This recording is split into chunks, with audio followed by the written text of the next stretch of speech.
Jésus est en train de dire, lorsque vous priez, dites, donne-nous aujourd'hui notre pain quotidien. Le pain là est un pain physique, oui, mais l'homme ne vivra pas que de pain physique. Il y a aussi un pain spirituel. Tu dois apprendre à manger.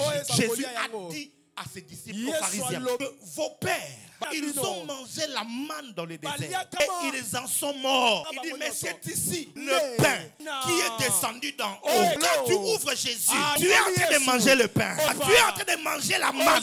Cette manne-là n'est pas comme ce qu'Israël a mangé. Cette manne te donne la vie dans ton esprit et te permet de vivre éternellement. C'est ici le pain vivant qui est descendu d'en haut. Jésus-Christ est le pain. Et comment tu peux le manger? Ce n'est pas d'abord à la Sainte Seine.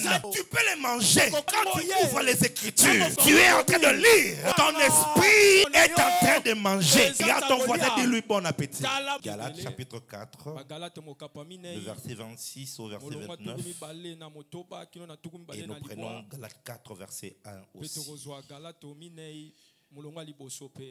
On va lire, allons-y. Car vous êtes tous fils de Dieu par la foi en Jésus-Christ. Vous tous qui avez été baptisés en Christ, vous avez revêtu Christ. Il n'y a plus ni juif, ni grec, il n'y a plus ni esclave, ni libre. Il n'y a plus ni homme, ni femme, car vous êtes un en Jésus-Christ. Et si vous êtes à Christ, vous êtes donc la postérité d'Abraham, héritier selon la promesse. Or, aussi longtemps que l'héritier est enfant, je dis qu'il ne diffère en rien d'un esclave, quoi qu'il soit le maître de tout. Galates chapitre 5. Hébreux chapitre 5. Du verset 11 au verset 14. Je suis en train de voir de plus en plus de Bibles en papier et ça me réjouit. Ta Bible qui était blessée intérieurement est en train d'être guéri des blessures intérieures. De toute façon, il a été abandonné. Tel un mari qui abandonne une femme et qui s'en va avec une nouvelle copine. Ta nouvelle copine, comme il est high-tech, c'est un téléphone. Tu as abandonné ta Bible et tu es parti avec le téléphone. Et tu n'as même pas honte. Jusqu'à l'église, tu amènes ta copine. Et ta Bible reste à la maison. Dit, Hébreux 11, Hébreux 5 du verset 11 au verset 14. Il est écrit, nous avons beaucoup à dire là-dessus et des choses difficiles à expliquer parce que vous êtes devenus lents à comprendre. Vous, en effet, qui depuis longtemps devriez être des maîtres, vous avez encore besoin qu'on vous enseigne le premier rudiment des oracles de Dieu. Vous en êtes venus à avoir besoin de lait et non d'une nourriture solide. Or, quiconque en est au lait n'a pas l'expérience de la parole de justice, car il est un enfant. Mais la nourriture solide est pour les hommes faits, pour ceux dont le jugement est exercé à l'usage à discerner ce qui est bien et ce qui est mal. Amen. Mettons-nous s'il vous plaît dans la présence de Dieu. Nous sommes en train de parler sur le grand thème maître de tout. Et j'espère que Dieu me permettra vraiment d'aller avec jusqu'à ce que je termine tous les sous-points. Et le premier sous-point que nous avions commencé à partager, c'est maître de sabre. Et nous avions expliqué que dans le monde physique, le sabre est fait de fer.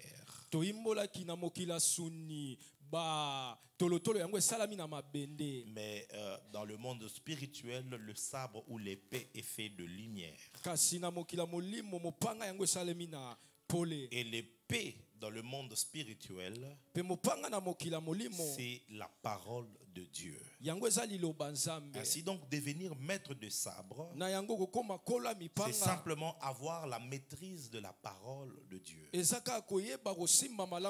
maîtrise de pouvoir non seulement connaître la parole, mais savoir l'appliquer dans sa propre vie, et surtout savoir l'appliquer à chaque situation qui se présente dans ta vie.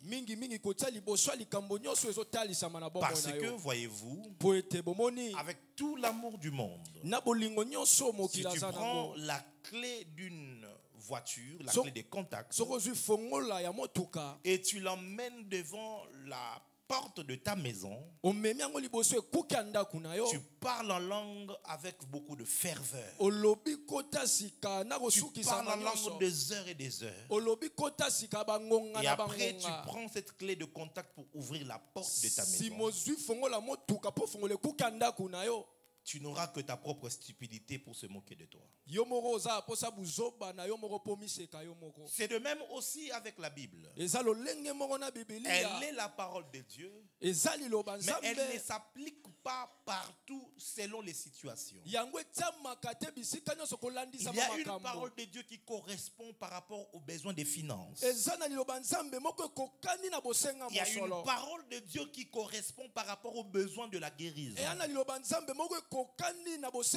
y a une parole de Dieu qui correspond à un besoin de l'élévation par rapport à chaque situation de ta vie. Tu as besoin donc de trouver une parole correspondante. Mais qui peut donc être en mesure de pouvoir trouver à chaque fois une parole qui correspond à sa situation? Ce n'est qu'un maître de sabre. Celui qui a pris le temps de manger suffisamment la parole et qui, selon chaque situation, il trouve dans son esprit une parole de Dieu qui pourrait répondre à ce besoin-là. Ma prière pour toi est que tu deviennes un maître de sabre. Tu n'as pas dit un amen bien. Et dans cette quête de la maîtrise de la parole, le Saint-Esprit nous a orientés pour que le mois de février, nous puissions le consacrer à la lecture de tout le Nouveau Testament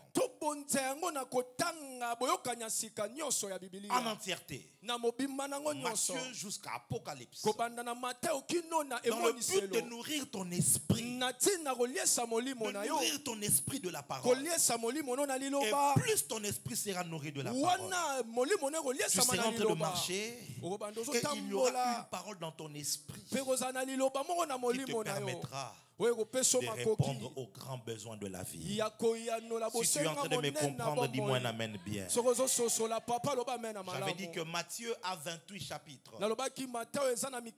Tu peux lire ça en un jour, maximum 2 jours. Maximum. Si tu lis 20 chapitres tous les jours, 10 le matin, 5 à midi, 5 le soir, tu as lu 20 chapitres. Il te suffit d'avoir juste un peu de volonté. Parce que pour toute maîtrise, il te faudra donner le temps pour le faire. Tu as le temps pour TikTok, tu as le temps pour WhatsApp, tu as le temps pour Facebook. Ça veut dire que tu sais lire, tu sais voir. Mais quand tu ouvres la Bible, tu as sommeil.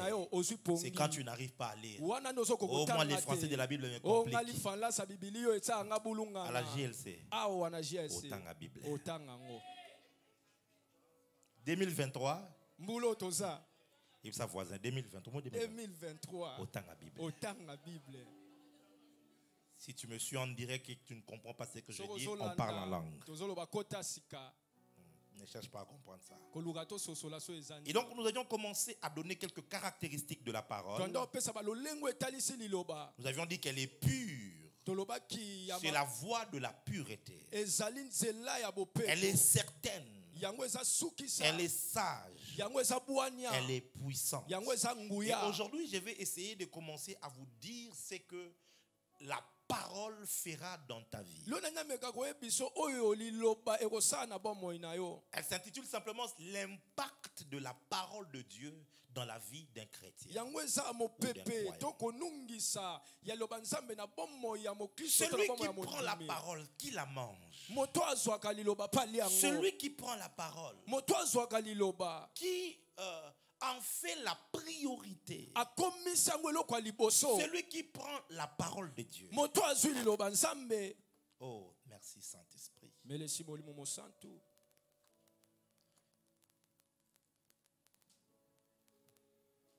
La première des choses, pour celui qui devient maître de sabre, c'est que il trouve la vie. La parole de Dieu donnera la vie à ton esprit. Luc chapitre 4. Verset 3 et le verset 4. Le diable lui dit: si tu es fils de Dieu, ordonne à cette pierre qu'elle devienne du pain.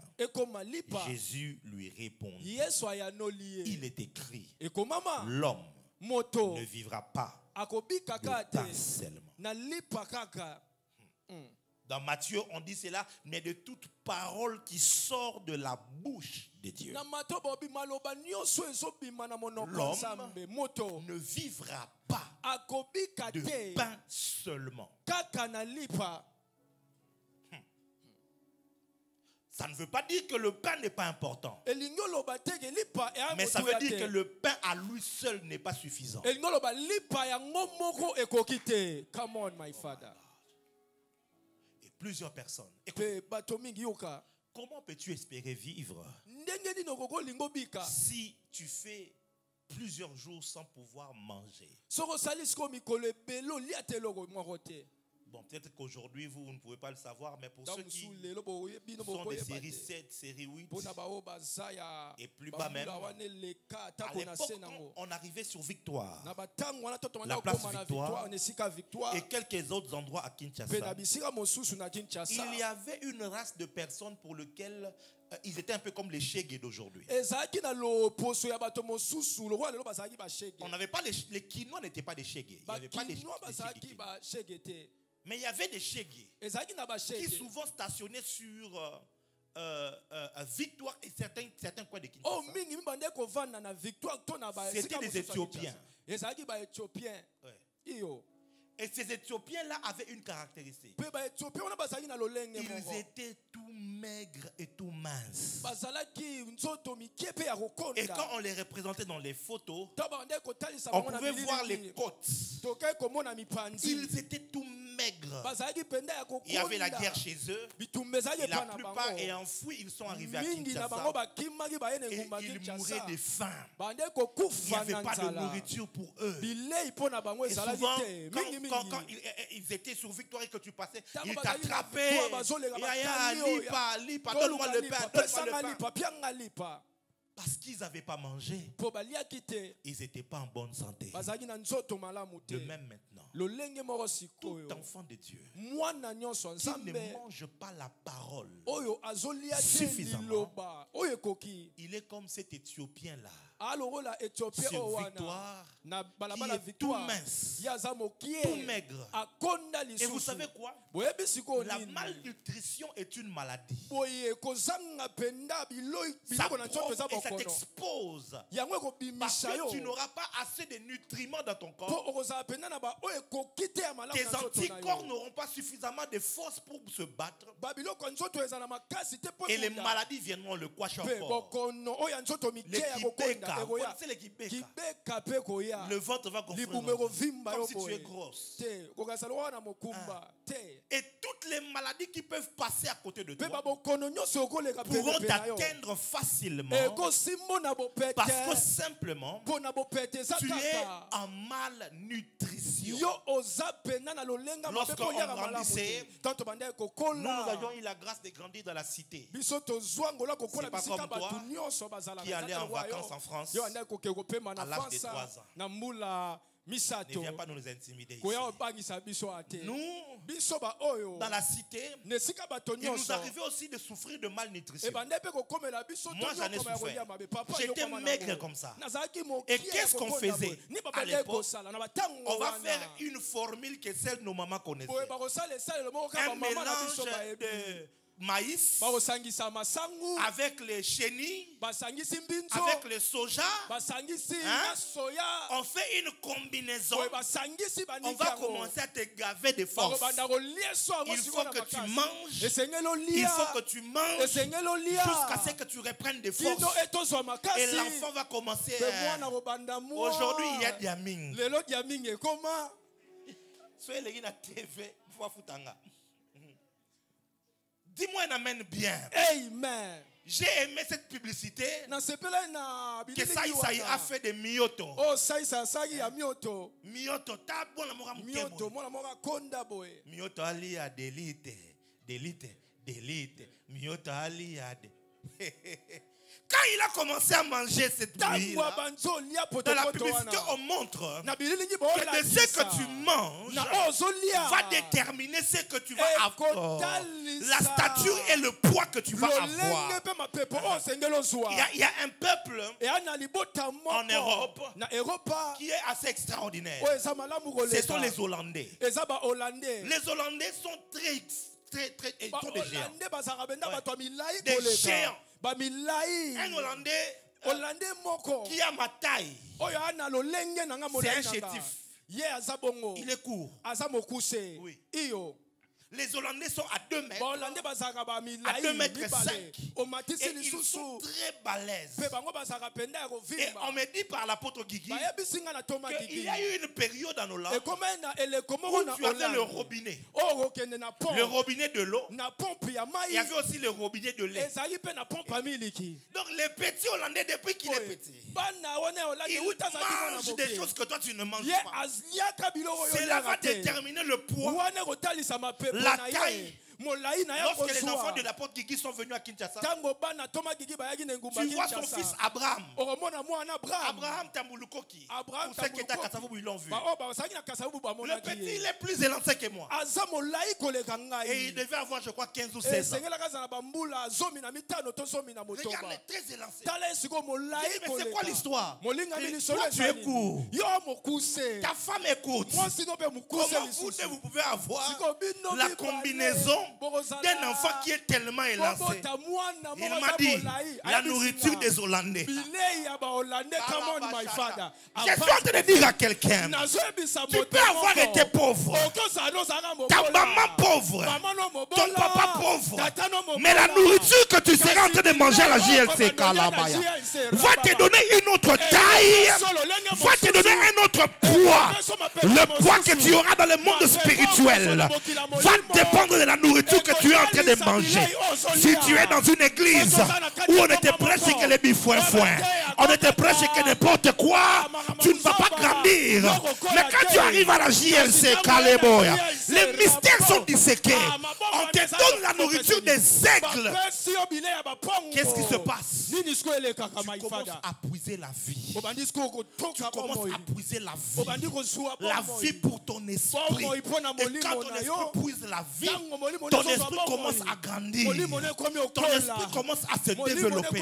Quand le diable viendra vers toi, il ne te trouvera plus à la même taille. Je suis en train de parler à quelqu'un. À la fin de ce mois de février, quand les sorciers de ta famille viendront pour t'attaquer, ils ne te trouveront plus dans la même taille. Ils ne te trouveront plus dans le même poids. Parce que tu auras mangé la parole. Et la parole va te donner la vie. Amen.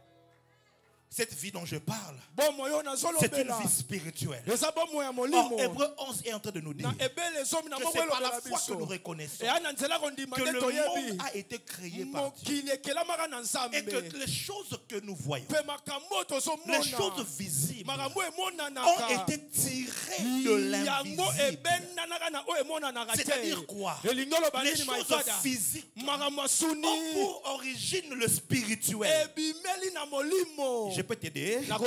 Dis-moi avant ce prophète, je vais parler. Je suis en train de réfléchir ici. Il y a vraiment mes membres ici. Est-ce que tu peux dire avant ce prophète, je vais te dire quelque chose? Mon fils, écoute. Tout ce qui est spirituel. Non, je vais le reformuler. Tout ce qui est physique ne peut pas faire vivre le spirituel. Mais tout ce qui est spirituel peut faire vivre et le spirituel et le physique. La vie physique que tu as n'influence pas la vie spirituelle. Le jour où tu meurs dans ta vie physique, ça ne veut pas dire que tu es mort spirituellement. Tu continues à vivre spirituellement jusqu'à dans l'éternité. Oh, je ne sais pas si je parle à quelqu'un. C'est pourquoi que le diable ne te trompe pas. Que cette vie ici, c'est la vie qui suffit. C'est vivant, mangeant, vivant. C'est ça la vie. Cette vie, elle est la plus petite, la plus médiocre de toutes les vies qui peuvent exister. Cette vie n'a que 70 ans. 80 ans. Peut-être 90 ans. Et puis ça se termine. Lorsque tu as atteint 100 ans dans cette vie, on te célèbre. On trouve que tu as fait un exploit. Mais la vie spirituelle, ton esprit vient de l'éternité. Elle vivra éternellement. Et elle va rentrer dans l'éternité. Cette vie-là, elle est plus grande. Elle est plus forte. Elle est plus riche. Elle est plus importante. Mais regarde, tu te réveilles chaque jour. Tu manges pour ton corps. Mais tu négliges la vie de ton esprit. Tu ne lui donnes pas la nourriture. Tu ouvres la Bible comme ça. Un verset, tu fermes. Merci Seigneur. Il y a comme ce frère qui voulait écouter Dieu par hasard, comme ça ouvre la Bible. Seigneur, parle. Dis, mon ami, ce que tu as à faire, fais-le vite. Qu'est-ce que tu veux que je fasse? Judas s'est pendu. Dieu veut que j'aille me pendre.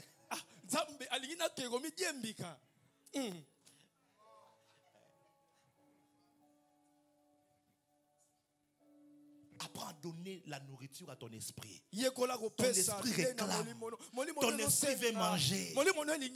Ici, je ne parle pas d'abord de venir à l'église, d'écouter la parole. Non, toi-même, tous les jours, Jésus est en train de dire, lorsque vous priez, dites, donne-nous aujourd'hui notre pain quotidien. Ce pain-là est un pain physique, oui. Mais l'homme ne vivra pas que de pain physique. Il y a aussi un pain spirituel que tu dois apprendre à manger. Jésus a dit à ses disciples pharisiens que vos pères, ils ont mangé la manne dans le désert et ils en sont morts. Ils en sont morts. Il dit, mais c'est ici le pain Kalabaya, la manne qui est descendue d'en haut. Quand tu ouvres Jésus, tu es en train de manger le pain. Tu es en train de manger la manne.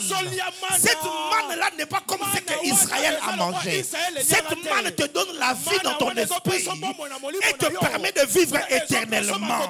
C'est ici le pain vivant qui est descendu d'en haut. Jésus-Christ est le pain. Mais comment tu peux le le manger, ce n'est pas d'abord à la Sainte Seine. Pas d'abord à la Sainte Seine. Tu peux les manger. Quand tu ouvres les Écritures, tu es en train de lire. Ton esprit est en train de manger. Regarde ton voisin, dis-lui bon appétit.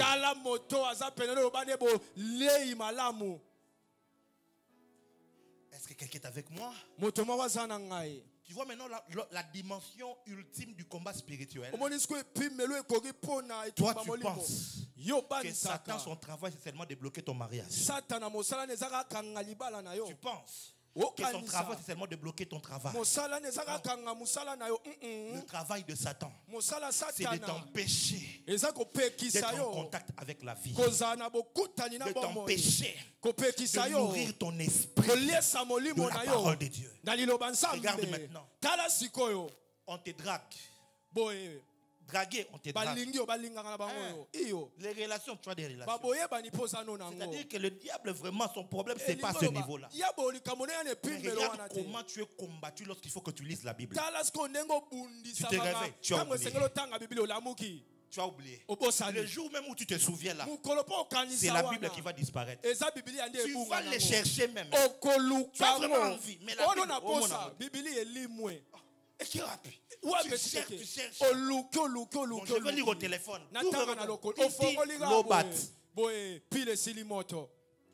Parce que le diable sait que si tu commences à être sérieux par rapport à la nourriture spirituelle, tu seras en contact avec la vie. La vie de ton esprit. Et si ton esprit est plein de vie, la vie de l'esprit débordante va se déverser dans ton âme. Et la vie de l'esprit dans ton âme va se déverser dans ton corps. Je suis en bonne santé. Non pas parce que j'ai fait du sport d'abord. Je suis en bonne santé parce que mon esprit me soutient pour que je reste fort et en bonne santé. Avance, prophète. C'est le proverbe qui le dit. L'esprit de l'homme le soutient en temps de maladie. Ton problème, c'est que tu es maladif. Tu es maladif parce que ton esprit n'est pas fort. Tout le temps faible. Quand l'impudicité vient de take it. Oui. Je suis tombé dans l'impudicité. Take it. Je suis tombé dans les mensonges. Take it. Faible. Mais quand tu manges, tu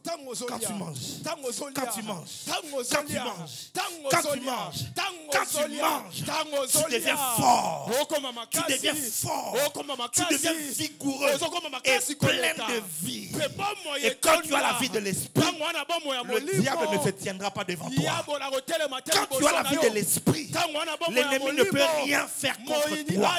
Je suis en train de prier que quelqu'un ici reçoive la vie dans l'esprit. Life. La vie n'est pas physique. Tu cherches à atteindre des millions de dollars. Ce n'est pas avec ton intelligence seulement. Parce que dans ce monde ici, plus intelligent que toi il y a. Ce n'est pas tout celui qui a fini à Harvard qui a forcément réussi dans la vie. Non. Ce n'est pas tout celui qui a fini ses études au Cambridge ou à Stanford ou à Oxford. Non, tous ceux-là qui ont fini là-bas. Non, parmi eux, il y a des drogués. Parmi eux, il y a des prostituées. Parmi eux, il y a de ceux qui ont échoué lamentablement la vie. Parce que quoi que les éducations physiques dans le monde physique soient importantes, mais ce n'est pas seulement cela qui conditionne la réussite dans cette vie. La plupart de ceux qui réussissent, ils ont mis un pas dans le monde physique, mais un autre pas dans le monde spirituel. Et leur spiritualité devient le poids qui soutient, qui tire du bas leur monde physique. Je suis en train de te faire comprendre que jeune homme et jeune femme, tu peux devenir mystérieuse. Tu peux devenir une femme forte si seulement tu apprends à donner de l'importance à la parole de Dieu comme étant une nourriture. Une nourriture.